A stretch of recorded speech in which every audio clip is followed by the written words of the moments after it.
Nathalie Sarraute, née à Ivanovo en Russie en 1900, est une figure emblématique du nouveau roman, un mouvement littéraire français qui a bouleversé les codes narratifs traditionnels. Arrivée en France à l'âge de 2 ans, elle est devenue l'une des écrivaines les plus innovantes du XXe siècle.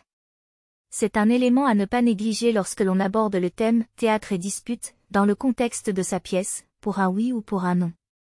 Née dans une famille juive russe, Sarraute a déménagé à Paris après la Révolution russe de 1905. Elle a grandi dans un environnement cultivé, ce qui a nourri son amour pour la littérature. Après des études de droit à Oxford et à la Sorbonne, elle s'est lancée dans une carrière d'avocate, mais la passion pour la littérature était trop forte pour être ignorée. Sarraute a publié son premier roman, Tropisme, en 1939. Ce livre marque son rejet des formes littéraires traditionnelles et met l'accent sur les micro-mouvements psychologiques des personnages.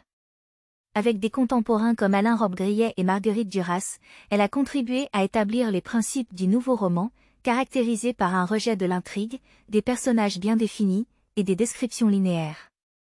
Sarraute utilise des personnages qui sont plus des véhicules pour explorer des thèmes psychologiques et philosophiques que des êtres humains complets. Son approche est donc moins axée sur le « qui » que sur le « pourquoi » ou le « comment ».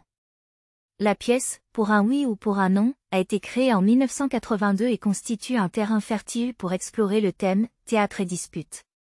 L'élément déclencheur de la pièce est une sorte de malaise, de tension non exprimée entre les deux amis. Ce qui est fascinant, c'est que la raison exacte de cette tension n'est jamais clairement révélée, laissant ainsi la porte ouverte à de multiples interprétations. Le conflit semble tourner autour d'un malentendu ou d'une perception différente d'un événement ou d'une phrase, ce qui peut paraître trivial, mais qui est en réalité très significatif.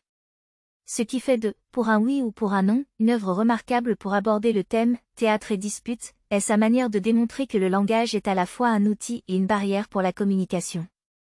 Les personnages se parlent, mais l'écart entre ce qu'ils disent et ce qu'ils veulent dire, entre ce qu'ils entendent et ce qu'ils comprennent, devient un gouffre qui se creuse au fur et à mesure que la pièce progresse. Sarraute explore avec finesse l'ambiguïté du langage, montrant que même dans une amitié intime, les mots peuvent devenir des armes involontaires.